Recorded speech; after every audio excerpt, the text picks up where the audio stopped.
तो मैं उन अभिभावकों को, उन बच्चों को धन्यवाद देना चाहता हूं जिन्होंने ऐसी विषम परिस्थिति में अपने हक के लिए लड़ाई लड़ी। हमारा ये मानना है उन बच्चों को इसमें कोई राहत का प्रावधान इसमें नहीं दिखाई दे रहा है। तो जो एक मनमानी प्रक्रिया पूरे प्रदेश में लागू हुई थी उस पर विराम लगा है। तो निश्चित रूप से नामांकन में 100 वैसे कम छात्र संख्या थी और भारी गिरावट आएगी। आपको क्या उम्मीद लगती है, किस आधार पर आपको न्याय मिलना चाहिए? आप उम्मीद क्या लगाए बैठे हैं कि जो शिक्षक हैं वो सही नहीं पढ़ा रहे हैं, इस वजह से कम आई? आपका क्या मानना है इसके लिए? कौन दोषी है? जो जनपद के जिला बेसिक शिक्षा अधिकारी हैं या खंड शिक्षा अधिकारी हैं, मैंने हमेशा कहा जब से वर्तमान सरकार आई ये लाचार अधिकारी के रूप में तैनात है। कम से कम उस अधिकारी के खिलाफ कार्रवाई प्रस्तावित करें जिसने 5 टीचरों की तैनाती की। उसमें हमारा गुनाह क्या है?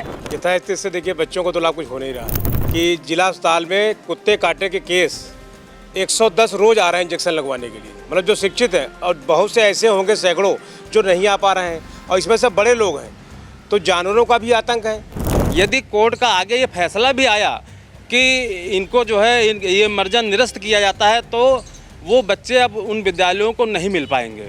हम लोगों को बहुत उम्मीद है माननीय न्यायालय से कि हमारे बच्चों के हित में निर्णय आएगा। Sai Sanjivani hospital, station road, Sitapur. Sitapur का पहला मल्टी स्पेशलिटी हॉस्पिटल जहां आपको जनरल फिजिशियन, हड्डी रोग, स्त्री रोग, जनरल सर्जरी, नाक कान गला और न्यूरो के डॉक्टर उपलब्ध हैं। साई संजीवनी में आयुष्मान कार्ड धारकों का मुफ्त इलाज और टीपीए कार्ड धारकों के लिए कैशलेस सुविधा उपलब्ध की गई है। हॉस्पिटल में आईसीयू, वेंटिलेटर, बाईपैप व डायलिसिस की सुविधा भी उपलब्ध है। Sai Sanjivani hospital, station road, Sitapur. Uttar Pradesh में परिषदीय विद्यालयों के मर्जर को लेकर सीतापुर के अभिभावक और बच्चे हाई कोर्ट का दरवाज़ा खटखटाए थे। हाई कोर्ट से आज एक आदेश आया है जिसमें मर्जर पर यथास्थिति बनाए रखने के लिए कहा गया है। अब अगली सुनवाई 21 अगस्त को होगी, लेकिन बहुत सारे शिक्षक संघ से जुड़े हुए पदाधिकारी हमारे साथ हैं। आज उनकी पहली प्रतिक्रिया जानेंगे। चूँकि सीतापुर से ये याचिका दाखिल हुई थी, सिंगल बेंच में इसे खारिज कर दिया था, लेकिन डबल बेंच में जब ये मामला पहुंचा तो इस पर एक आदेश आता है यथास्थिति बनाए रखने को लेकर। अब जानते हैं कि इससे इनको क्या लगता है, भविष्य में क्या कुछ होगा। चूँकि उत्तर प्रदेश में 10,000 से ज़्यादा ऐसे परिषदीय विद्यालय माने जा रहे हैं जो मर्जर की कैटेगरी में आ गए, और सीतापुर की अगर बात करें तो 200 के करीब ऐसे विद्यालय थे जो मर्ज कर दिए गए। अब इन्हीं को लेकर के बातचीत करते हैं उत्तर प्रदेशीय प्राथमिक शिक्षक संघ के प्रदेश के भी पदाधिकारी हैं और जिला अध्यक्ष भी हैं, रविंद्र दीक्षित जी। मेरा पहला सवाल है, जो हाई कोर्ट से आदेश आया है और सीतापुर के लिए स्पेशली आया है, तो सीतापुर की जो एक लड़ाई, जो आपकी याचिका खारिज हुई थी, अब दूसरे डबल बेंच में उसे यथास्थिति बरकरार रखने के लिए कहा गया है और आगे सुनवाई होगी। क्या उम्मीद है, इसका क्या मायने निकाल रहे हैं आप? सबसे पहले तो मैं उन अभिभावकों को, उन बच्चों को धन्यवाद देना चाहता हूं जिन्होंने ऐसी विषम परिस्थिति में अपने हक के लिए लड़ाई लड़ी और माननीय अधिवक्ता ने जो हमारे बच्चों की भावनाओं को दृष्टिगत रखते हुए माननीय उच्च न्यायालय में उनकी बात को रखा। प्रथम चरण में हम जो याचिका खारिज हो गई थी, लोगों ने हिम्मत नहीं हारी, डबल बेंच गए। आज जो निर्णय आया है उसमें जहाँ तक मैंने पढ़ा है उसको, तो यथास्थिति रखने की बात कही है। हमारा ये मानना है उन बच्चों को इसमें कोई राहत का प्रावधान इसमें नहीं दिखाई दे रहा है। हाँ, खुशी की बात इतनी है कि जो आगे मर्जर की स्थिति थी उस पर माननीय उच्च न्यायालय ने रोक लगा दी है। तो और दूसरी चीज़ एक स्पष्ट हो गई कि शासनादेश में छात्र संख्या का कोई उल्लेख नहीं था, कितने बच्चों वाले विद्यालय बंद कर दिए जाएंगे, कितने वाले संचालित किए जाएंगे। तो जो एक मनमानी प्रक्रिया पूरे प्रदेश में लागू हुई थी उस पर विराम लगा है और निश्चित रूप से जो 21 अगस्त की डेट है तब तक हमारा ये मानना है कि जो हमारे 10,000 से ऊपर विद्यालय जो प्रदेश में बंद हो गए, उन विद्यालयों के बच्चे इतना लंबे समय तक टिके रहेंगे, ये थोड़ा भरोसा नहीं हो रहा है। हमारे जनपद में ही मैं देख रहा हूँ जो जिनके अभिभावक बच्चों को नहीं भेजना चाह रहे हैं, वो किसी दूसरे स्कूल में नाम लिखाने के लिए टीसियां मांग रहे हैं। तो 21 अगस्त तक उनको इंतज़ार करना कि हमारा विद्यालय अगर बच जाएगा। अगर ये विद्यालय हमारे बैक भी हो गए तो निश्चित रूप से नामांकन में 100 वैसे कम छात्र संख्या थी और भारी गिरावट आएगी। तो कहीं ना कहीं ये नुकसान है। और ये वर्तमान सत्र जिस तैयारी के साथ हम लोग थे, हम लोगों की पीड़ा है कि वर्तमान सत्र जो है, जब से बेसिक शिक्षा परिषद का गठन हुआ, जितने नामांकन में हर वर्ष हम लोग वृद्धि करते थे और नामांकन घटना बढ़ना एक सतत प्रक्रिया है, लेकिन इस बार मैं आपको आश्वस्त करता हूं कि इस बार सबसे लंबी संख्या में अगर नामांकन गिरावट दर्ज होगी, ऐसा मेरा मानना है। अच्छा, नामांकन गिरावट दर्ज होगी आपकी आशंका है और पूरी तरीके से आप मान रहे हैं। लेकिन मेरा ये सवाल है कि जैसे मर्जर को लेकर अभी 21 अगस्त को सुनवाई होनी है, आपको क्या उम्मीद लगती है, किस आधार पर आपको न्याय मिलना चाहिए, आप उम्मीद क्या लगाए बैठे हैं? निश्चित रूप से ये जो मर्जर प्रक्रिया, ये गलत प्रक्रिया अपनाई गई है। माननीय उच्च न्यायालय ने सारे तथ्यों को संज्ञान में लेते हुए इन विद्यालयों को निश्चित रूप से बहाल करेगा। ऐसा पूरा हम ही नहीं, पूरा जनमानस को विश्वास है। दूसरा मेरा सवाल, जो मर्जर हुआ है, अध्यापकों को स्कूल भेज दिया गया, बच्चों की संख्या कितनी है जो दूसरे विद्यालयों में जा रहे हैं? चूँकि 200 के करीब सीतापुर के आधार ले लें हम, तो यहाँ कितने बच्चे जा रहे होंगे आपके मुताबिक स्कूलों में? बच्चे नहीं जा रहे हैं। बच्चे जो डाटा है, हमारे विभाग के अधिकारी उनको डरा धमका करके फर्जी अटेंडेंस दिलाई जा रही है। वो बच्चे नहीं जा रहे हैं। हाँ, बच्चों की स्थिति यह है कि 2-4% बच्चे वहाँ जा रहे हैं। आप वीडियो के माध्यम से वायरल हो रहे हैं। अभिभावक चीख के कह रहा है कि मैं 2 किलोमीटर 2.5 किलोमीटर अपने बच्चों को नहीं भेजूंगा, रास्ते में खेत हैं, जंगल है, हमको जंगली जानवरों से दिक्कत है, हमारे बच्चे की सुरक्षा की गारंटी कौन लेगा? और वर्तमान अब परिवेश ऐसा नहीं रहा। हर गार्जियन को अपने बच्चों से इतना लगाव है, कोई भी अपना बच्चा उसकी जान जोखिम में डाल करके दूरस्थ विद्यालय में नहीं अच्छा, ये भेजेगा। नौबत आई क्यों? बच्चे कम हुए स्कूलों में, ये नौबत क्यों आई? बाहर तो मैसेज सरकार शायद यही देने की कोशिश किया कि जो शिक्षक हैं वो सही नहीं पढ़ा रहे हैं, इस वजह से कम आई। आपका क्या मानना है इसके लिए? कौन दोषी है? इसके लिए सिस्टम जिम्मेदार है। जैसे हाई कोर्ट में गवर्नमेंट की तरफ से एक प्रमाण दिया गया कि 56 विद्यालय ऐसे हैं जहां पर बच्चे नहीं, अध्यापक पोस्ट हैं। हमारा सवाल है, अध्यापक की पोस्टिंग करता कौन है?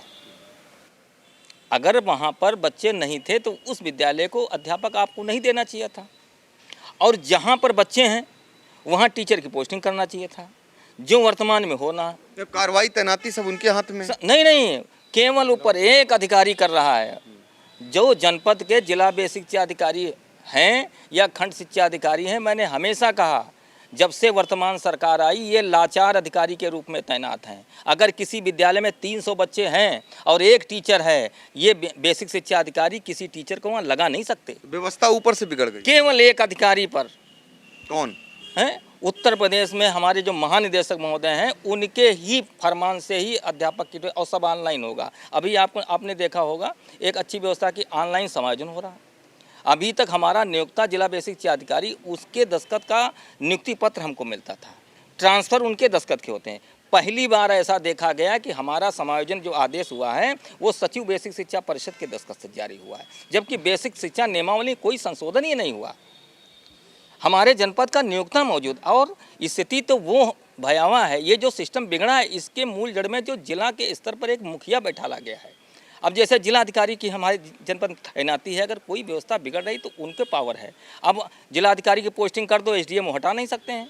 कोतवाल पुलिस अधीक्षक की आपने भर्ती कर दी और कोतवाल को हटाने को उसको अधिकार नहीं हो, तो फिर काहे का लाइन ऑर्डर का काहे की व्यवस्था? तो इन सब मूल जड़ों में केवल एक ही है कि जब जनपद का जिला बेसिक शिक्षा अधिकारी के हाथ में कोई पावर नहीं होगा, वो अध्यापक को हटा नहीं सकता, वो जहाँ पर बच्चे हैं वहाँ टीचर की तैनाती नहीं कर सकता, जहाँ बच्चे कम हो गए वहाँ से टीचर को हटा नहीं सकता, तो फिर यही स्थिति आएगी। और स्थिति ये है, अब वहाँ पर कंप्यूटर से सब सिस्टम हो रहा है, सारा डाटा। मैं तो एक ही सवाल करता हूँ कि उत्तर प्रदेश के माननीय मुखिया महोदय, जब सब डाटा ऑनलाइन है तो कम से कम देख लें ऑनलाइन कि किस विद्यालय में कितने स्टूडेंट हैं और क्या स्थिति है। अगर किसी विद्यालय में 30 या 40 की छात्र संख्या है, वहाँ पर 5 टीचर तैनात है, तो कम से कम उस अधिकारी के खिलाफ कार्रवाई प्रस्तावित करें जिसने 5 टीचरों की तैनाती की।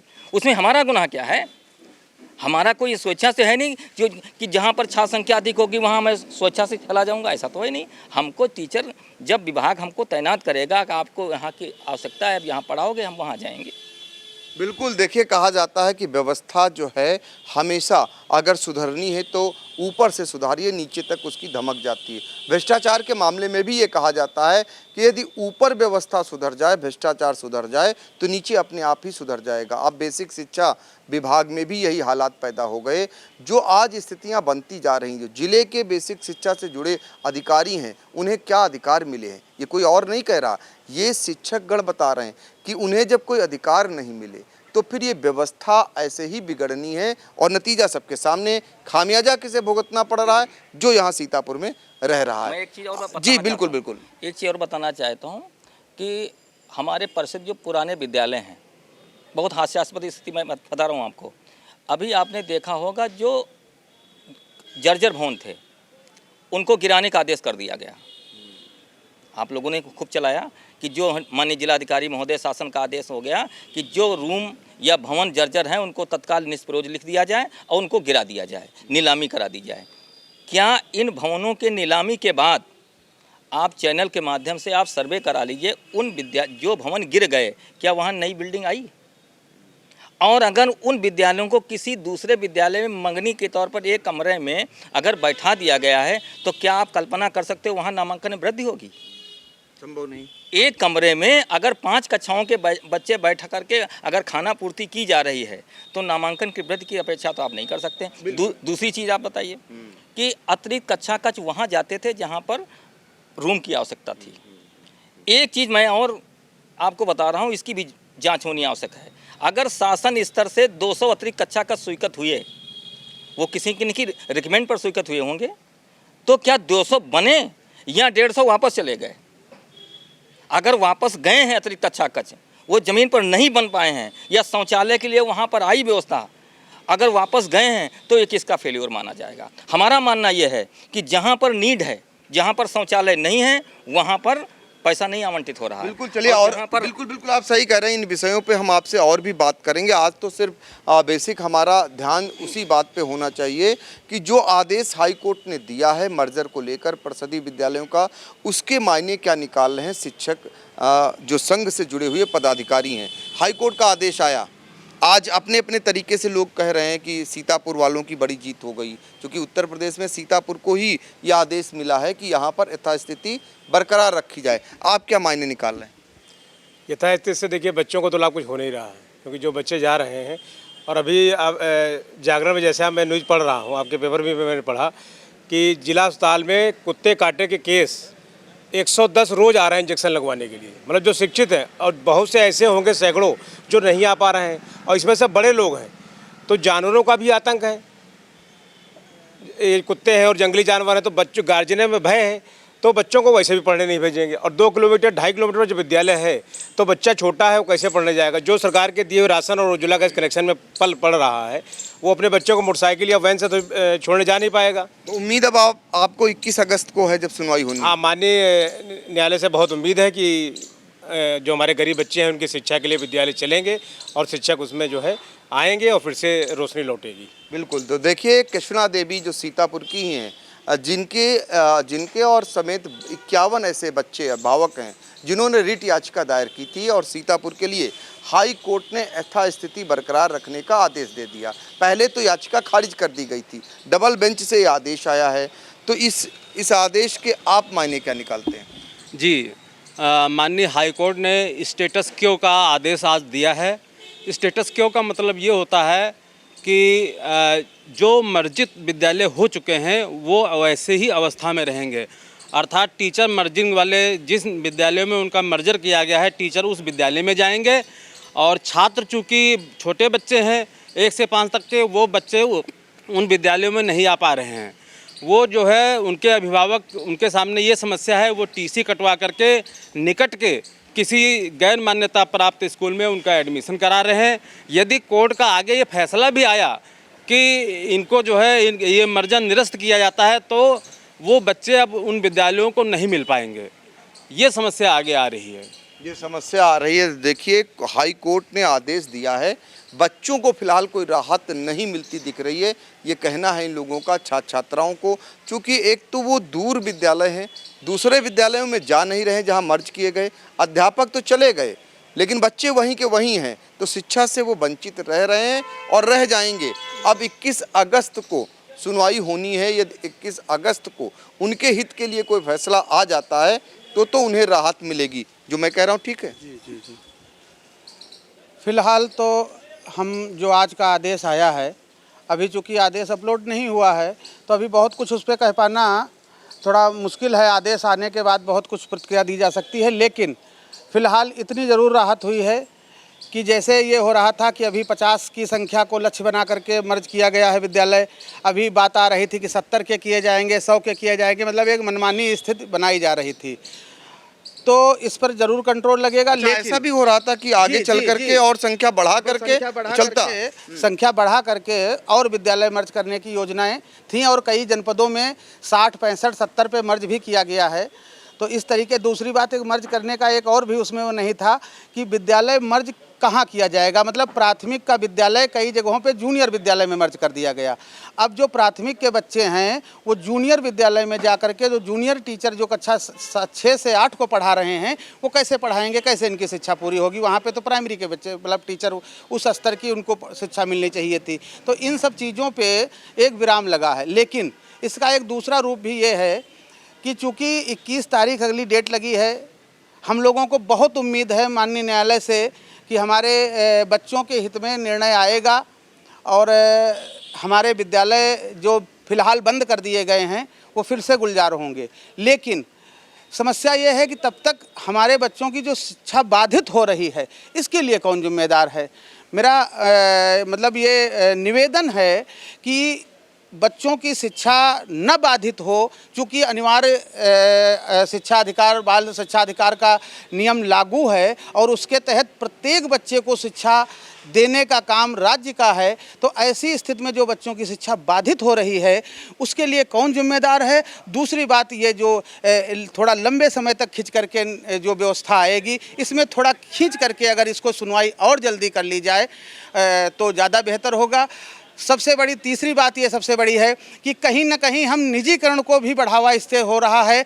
प्राइवेट विद्यालय जो गैर मान्यता प्राप्त विद्यालय हैं जो पनप रहे हैं। और सबसे बड़ी बात, अभी एक आपने प्रश्न किया था, मैं उसका थोड़ा और स्पष्ट उत्तर देना चाहता हूं कि ये मर्जर की स्थिति क्यों आई। हमारे यहाँ बेसिक शिक्षा परिषद की नियमावली के अनुसार 1 किलोमीटर के अंदर परिषद प्राइमरी विद्यालय और 3 किलोमीटर के अंदर जूनियर विद्यालय खोले जाने का प्राविधान था। और साथ में ये भी था कि जहाँ एक विद्यालय खुल जाएगा उसके इर्द गिर्द कोई भी दूसरा विद्यालय नहीं खुलेगा। तो जब ऐसे आदेश पूर्व से थे जो वर्तमान में विद्यमान हैं, तो आसपास के विद्यालय पड़ोस में 500 मीटर पे, 200 मीटर, 300 मीटर पे बाद में और विद्यालयों को मान्यता क्यों दी गई? जिनके पास आज भी वो आरटीई एक्ट का मानक जो है, जो विद्यालय का जैसे सृजन होना चाहिए उस सृजित विद्यालय का मानक नहीं पूरा कर पा रहे हैं। उनके पास 5 कमरे नहीं हैं, उनके पास पर्याप्त फर्नीचर नहीं है, उनके पास पानी की व्यवस्था नहीं, उनके पास शौचालय की व्यवस्था नहीं है, जो कि अनिवार्य है। बिल्कुल निजीकरण को बढ़ावा मिलने के ज़्यादा संकेत मिल रहे हैं। इस मायने ये निकाल रहे हैं शिक्षकगण कि यदि ये सरकारी विद्यालय बंद होंगे तो निश्चित तौर पर आसपास में निजीकरण के विद्यालयों को बढ़ावा मिलेगा, ये तर्क दे रहे थे। अब आप बताइए, आपका क्या सोचना है? देखिए, इससे हमारे जो आज माननीय उच्च न्यायालय का जो आदेश आया है, इससे हमारे जो नौनिहाल जो एक आशा लेके गए थे उनको राहत मिलती नज़र नहीं आ रही है। लेकिन जब तक 21 अगस्त को जो डेट आई है, दूसरी सुनवाई लगी है, उसमें पूरी उम्मीद है हम लोगों को कि राहत मिलेगी और उन बच्चों का जो उन्होंने आशा लगाई है माननीय उच्च न्यायालय से उनको उसमें राहत मिलेगी। सबकी निगाहें 21 अगस्त पर टिकी हैं, शिक्षकों की भी निगाहें 21 अगस्त पर टिकी हुई हैं कि 21 अगस्त को जब सुनवाई होगी हाई कोर्ट से, जो छात्रों का हित है वो ध्यान रखा जाएगा। और चूँकि वो शिक्षा से वंचित रह रहे हैं, आप सोचिए, स्कूल तो मर्ज हो गए और शिक्षक भी चले गए दूसरे स्कूलों में, लेकिन जो छात्र हैं वो अभी गाँव से नहीं गए। आपने देखा होगा कि सीतापुर में उसको लेकर काफ़ी प्रदर्शन हुए। जिलाधिकारी के यहाँ खुद बच्चे, अभिभावक, टीचर सभी लोगों ने पहुंचकर गुहार लगाई। यहां तक कि ग्राम प्रधान और विधायक उन्होंने भी इसका विरोध किया, लेकिन सारा विरोध जो है सरकार ने उस पर कोई ध्यान नहीं दिया। नतीजा हाई कोर्ट तक मामला पहुंचा। अब हाई कोर्ट पर सबकी निगाहें लगी हुई हैं। कुछ कहना चाह रहे थे? हाँ, एक चीज़ हम और कहना चाह रहे हैं कि जैसे इसी पे कि मर्जर की स्थिति क्यों आई। जैसे ज़्यादातर हमारे प्राइमरी विद्यालयों में कोलोकेटेड आंगनबाड़ी है, सरकार उसके लिए व्यवस्था कर रही है, TLM दे रही है, अन्य प्रकार की बच्चों के लिए बहुत सी व्यवस्थाएं कर रही है। हमारे अधिकारियों का भी स्टेटमेंट आ रहा है कि वहाँ पे हम ये विद्यालय ना करके वहाँ पे बाल वाटिका चलाएंगे। ठीक, उसके लिए नोडल टीचर हमारे परिषद की ही टीचर किसी को रखा जा रहा है, किसी भी टीचर को नोडल टीचर बनाया जा रहा है कि बाल वाटिका हम चलाएंगे, हमारे ही देखरेख में वो विद्यालय संचालित होंगे। लेकिन जब यहाँ पे गणना की बात आई तो उनको छोड़ दिया गया, और अगर उनको भी हमारे साथ गिना जाता, क्योंकि वो हमारे ही तो अंग हैं, उनको नहीं गिना गया। दूसरी बात, हमारे यहाँ एडमिशन 6 साल पे होता है, उससे पहले हम एडमिशन नहीं कर सकते हैं, और जगहों पे 3 साल के बाद एडमिशन शुरू हो जाता। जो एक ब्रांच बनाई भी गई आंगनबाड़ी की, उसमें हमारे जोड़े नहीं गए, तो मर्जर होना स्वाभाविक सी बात है, कहीं से बच्चे आयातित नहीं होंगे। तो इन सब व्यवस्थाओं मेरा निवेदन यही है, यही मैं कहना चाह रहा था कि अगर कोलोकेटेड है, आप उसको एक में मान रहे हैं, उसकी व्यवस्था उस विद्यालय के प्रधानाध्यापक को उसका प्रभारी मान रहे हैं, उस विद्यालय के सहायक अध्यापक को आप नोडल बना रहे हो, और उसकी जवाबदेही तय कर रहे हो कि आपके यहाँ बाल वाटिका चलनी चाहिए, आपके यहाँ महिला उन्मुखीकरण होना चाहिए, महिलाओं को बुला करके आपको जागरूक करना चाहिए, सारी चीज़ों की जिम्मेदारी और जवाबदेही आप उस विद्यालय के हेडमास्टर पर तय कर रहे हो, तो हमारे उन बच्चों को हमको गिनने क्यों नहीं दिया जा रहा है? बिल्कुल, ये विसंगतियां, मैं समझ गया, ये विसंगतियां हैं जो शिक्षक लोग गिना रहे हैं कि एक तरफ आप अपने नियम लागू कर रहे हो, दूसरी तरफ क्या क्या दिक्कतें हैं इस पर आप गौर नहीं फरमा रहे हो, और फिर कैसे आप उसका तर्क दे रहे हो, ये शिक्षक गण बता रहे हैं। क्या कहेंगे आप इतने दिन में आपने देखा, जब से मर्जर की व्यवस्था लागू हुई तो गाँव में क्या हालात रहे? जो शिक्षकों, अमूमन कई घटनाएँ ऐसी आई जहाँ पर यदि किसी ने विरोध किया, उसका वीडियो अगर वायरल हुआ तो मुकदमा शिक्षकों पे कायम हो गया।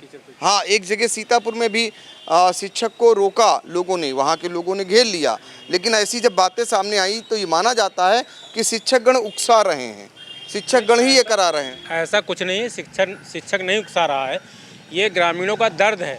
अब सरकार को दिखाई न पड़े तो अब इसमें शिक्षक की तो कोई गलती है नहीं। ऐसी जगह हैं जहाँ पे औरतें बच्चे रोते हैं कि हमारा स्कूल खोल दो। और हम आपको बताएं, हमारे मोहल्ली ब्लॉक में तो एक बालिका के साथ बहुत बड़ी दुर्घटना हुई। वो स्कूल से आ रही थी, उसके साथ बड़ी बदतमीजी हुई। तो जब आप सोच लीजिए कि दूरी बढ़ेगी और बीच में कोई उसकी देखरेख करने वाला नहीं है, तो कोई भी असामाजिक तत्व कुछ घटना कर सकता है। और कोई भी अभिभावक ये नहीं चाहता कि हमारे बच्चे के साथ कोई किसी प्रकार की अप्रिय घटना हो। हम मानते हैं हमारे जो न्यायालय ने फैसला दिया उसमें अभी राहत नहीं है, लेकिन फिर भी राहत है, क्योंकि जो अधिकारी जो मनमाना करते थे, कई शिक्षक हमने देखा गए अपने अगर BSA साहब से पास दर्द सुनाने कि साहब हम तो 56 के हैं, हमारा क्यों मर्ज कर दिया गया? तो कहना 56 है, अभी तुम्हारा 78 होगा, मर्ज कर देंगे, बहुत बड़े नेता बनते हो। ऐसा कहा है।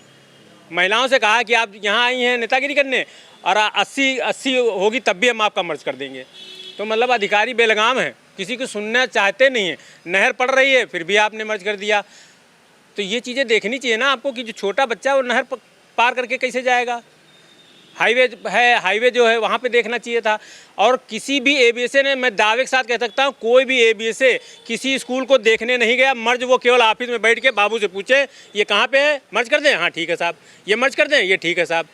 आपको पहले तो उस विद्यालय का, उस दोनों विद्यालयों को देखना चाहिए था, जाना चाहिए था, भौगोलिक स्थिति देखनी चाहिए थी, फिर वहाँ के अभिभावकों से बात करनी चाहिए, तब मर्ज करना चाहिए था। जैसे उस दिन विजय किरण वो जो कंचन वर्मा जी कह रही हैं, हमने किसी से कहा ही नहीं, सबसे प्रस्ताव लिया गया है। हमको दिखा दें किसी का एक का प्रस्ताव हो। कोई गांव वाला कैसे लिख के दे देगा कि हमारा स्कूल बंद कर दिया जाए? कोई प्रधान लिख के देगा कि हमारा स्कूल बंद कर दिया जाए? और आप कह रहे हो कि नहीं हमने प्रस्ताव लिए हैं। एक भी प्रस्ताव नहीं लिया गया, सब अधिकारी मनमानी कर रहे हैं। केवल पूरी समझ लो एक तरीके जिसे कहा जाए दबंगई चल रही, गुंडई।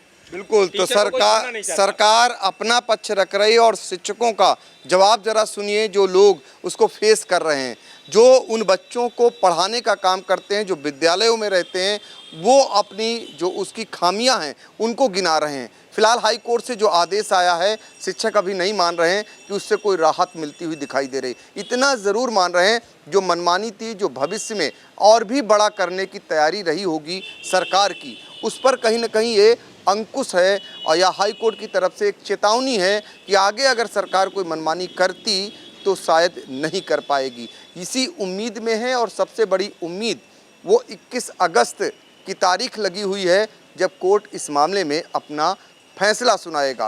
और मामला चूंकि सीतापुर से जुड़ा हुआ है, सीतापुर से ही याचिका दाखिल है, तो ऐसे में सीतापुर के लोग इस पर पूरी नज़रें गड़ाए हुए हैं। साथ में ये उत्तर प्रदेश का भविष्य भी ये याचिका निर्धारण कर सकती है। तो अब क्यों ना इस पर लोग अपनी नज़रें गड़ाएं, क्योंकि लाखों लाख बच्चों के भविष्य का सवाल है, शिक्षकों के भविष्य का सवाल है और पूरी व्यवस्था को लेकर एक उथल पुथल जो है उस पर भी राहत मिलती हुई आगे चलकर दिखाई देगी या नहीं, इस पर भी हमारी नज़र रहेगी। सीतापुर से आई इंडिया के लिए अपने कैमरामैन अनुराग पांडे और हसन गोगा के साथ doctor Pankaj Singh Gaur.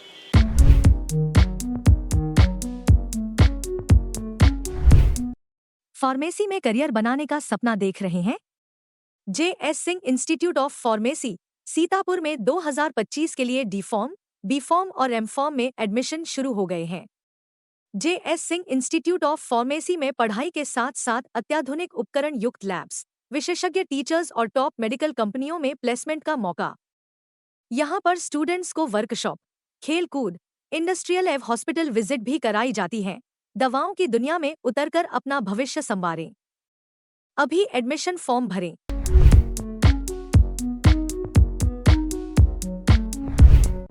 Akash institute of Sitapur में मेडिकल व IIT जेईई फाउंडेशन कक्षा 6 से 12वीं तक के तथा उत्तीर्ण विद्यार्थियों के लिए अग्रणी कोचिंग संस्थान। Ground floor, penguin tower, Hardoi road, Sitapur.